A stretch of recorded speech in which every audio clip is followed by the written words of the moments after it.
The Global Green Growth Institute (GGGI) is an international organization committed to fostering sustainable economic development in developing nations. With a presence in 52 countries worldwide, including 11 in Africa, GGGI works to promote a green economy through capacity building and the strengthening of institutional frameworks that create favorable environment for green investments. In 2023, GGGI mobilized over $1.9 billion in climate finance to support Africa's sustainable development, underscoring its significant contribution to tangible progress across the continent. Katrina Singalakis, GGGI's Regional Director for Africa and Head of Programs, explains that these funds are distributed across various sectors in different African countries, supporting initiatives like solar-powered irrigation and climate-smart agriculture to empower communities and enhance resilience against climate challenges. When we mobilize that climate finance for our member countries, that money goes into green growth and climate resilient projects in various sectors. So for example, in Rwanda, we supported the setup of a green finance facility to unlock private sector investment into renewable energy and climate smart agriculture. And also in Rwanda, that kind of money that is mobilized goes into waste management, a new waste management facility where organic waste is turned into compost and then sold on the market. So creating value out of waste. Another example is, for example, in Ethiopia, in Uganda and in Senegal, implementing solar irrigation projects which help to increase yields and reduce costs for small-scale farmers.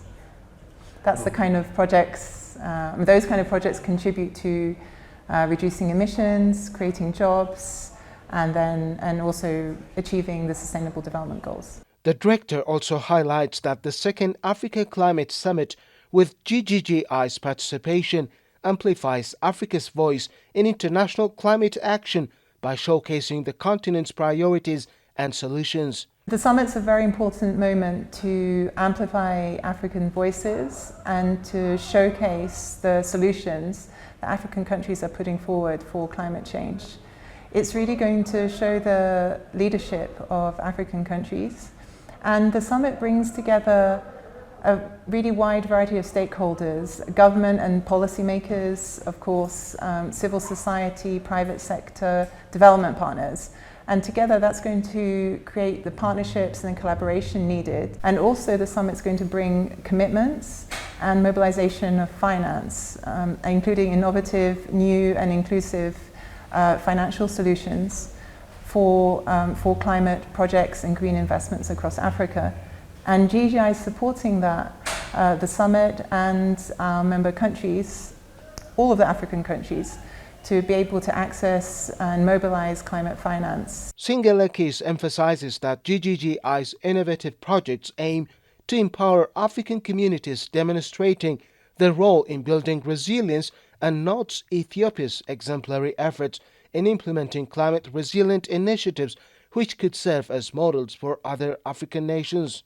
I think there's a lot to learn from the Ethiopian example. You can see that the political commitment that's been there, the leadership from the government to put in place the Green Legacy Initiative and now also the Green Legacy Fund.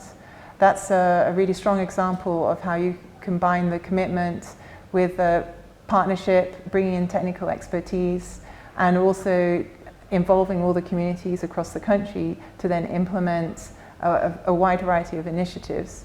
It's a very strong example of how that combination can bring real impact on the ground. She further commends Ethiopia's use of its national budget to fund green projects, a move that is expected to attract additional investments and expand sustainable development across the region.